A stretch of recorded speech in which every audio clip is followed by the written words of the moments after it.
Hello everyone and welcome to my CS24 channel. I hope everyone is having a wonderful day. Before we begin, please hit the subscribe button and give this video a thumbs up. The Curse of Oak Island preview. It's the final shot at the money pit for this season. The Curse of Oak Island team begins digging their fourth and final shaft of the season in their last effort to uncover the treasure at the money pit. This week, it looks set to be an absolutely action-packed episode on Oak Island. The team will continue digging for the chapel vault at the money pit, but there's also a new excavation on Lot 8 and a new theory about the Ark of the Covenant. Oak Island team takes one last shot at the chapel vault. The guys have commenced drilling the fourth shaft, known as DMT2, in honor of Craig Tester's son. And this will be the team's final attempt this season to retrieve the fabled chapel vault. According to a preview, the hammer grab pulled a large sheet of metal out of this shaft, which caused the guys to conclude they'd found William Chappell's shield.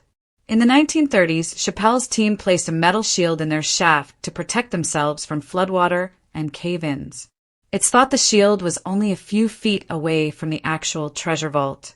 Therefore, if they have found the shield, they're also really close to the treasure.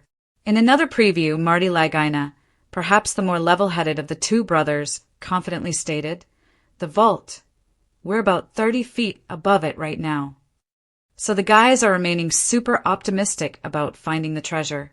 Oak Island team explore more of Lot 8.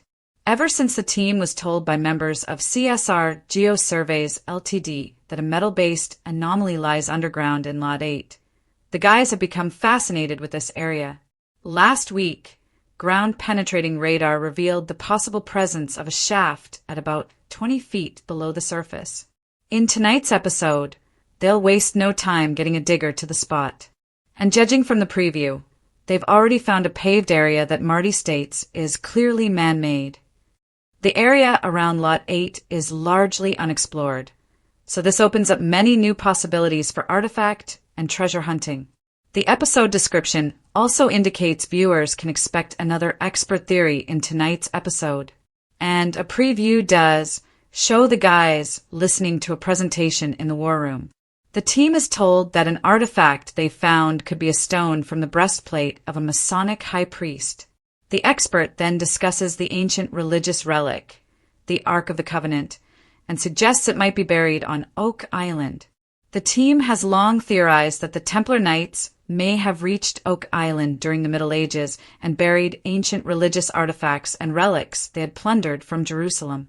As the summer sun dips behind the towering oaks of Nova Scotia, casting long shadows over the storied ground, anticipation electrifies the air on Oak Island. The Laginas, Rick and Marty, and their faithful fellowship of diggers, geologists, historians, and believers stand on the brink of their most daring endeavor yet. After over a decade of digging, drilling, deciphering clues, and battling both nature and legend, the team prepares for what may be their final and most conclusive shot at unraveling the riddle of the money pit.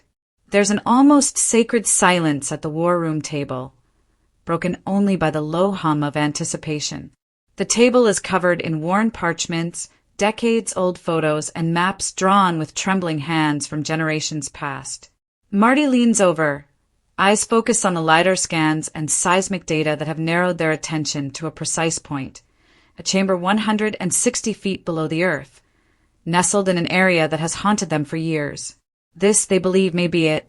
This isn't just another target, Rick says with calm conviction. This is the culmination of everything.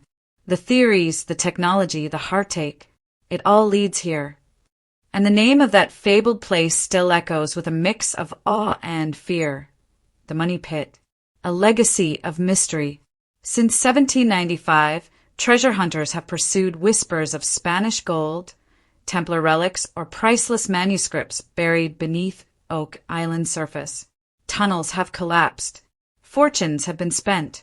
Lives have been lost. And yet the prize, whatever it may be, remains hidden.